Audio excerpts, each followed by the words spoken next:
Shalom, shalom, family of the Most High Yah. This is Pastor John Tatum.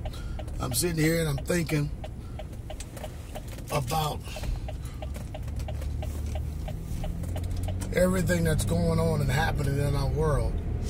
And I keep hearing the same thing people keep saying. God is up to something. God is up to something. God is doing something. Well, you better believe the Most High Yah, He is doing something.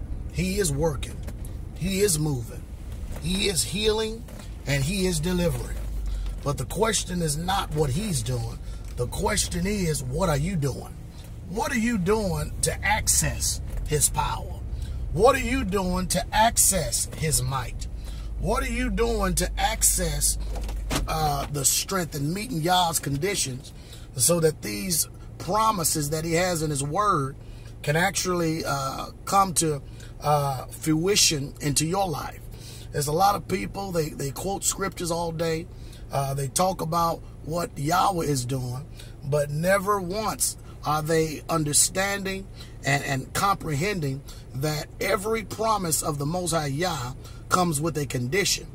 And when you understand that every promise of the Most High Yah comes with a condition that you have to meet, then all of a sudden, you know, they just want to just hope and believe, hope and have faith, hope and believe, and hoping, but they don't understand that they have to have prayer and action.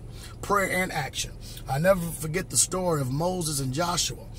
They were had to fight a battle, and Moses and Joshua was on the battlefield fighting. He was fighting the army, fighting these particular groups of people. He was fighting them, and nevertheless they started losing the battle.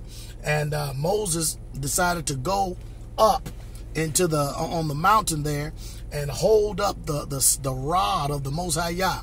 And as Moses held up the rod of the Most High Yah, Joshua in the valley, they were winning the battle. But the moment that Moses put his hands down was the same moment that they began to lose the battle. They began to lose it.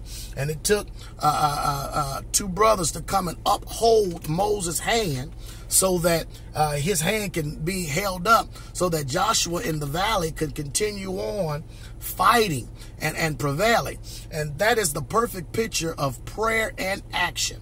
That's the perfect example of natural and spiritual coming together, because Joshua and them, they wasn't winning the battle or winning the fight based on how skilled they were.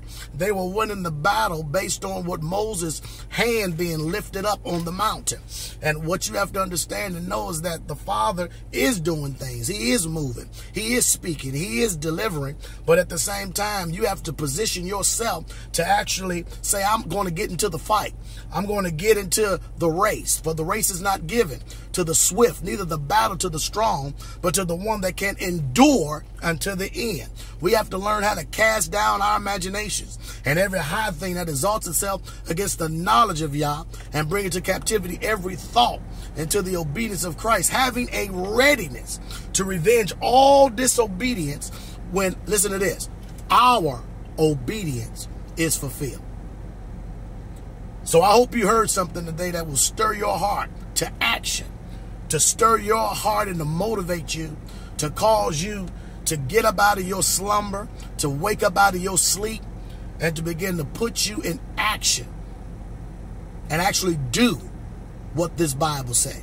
Because the Bible does say, blessed are the doers of the word.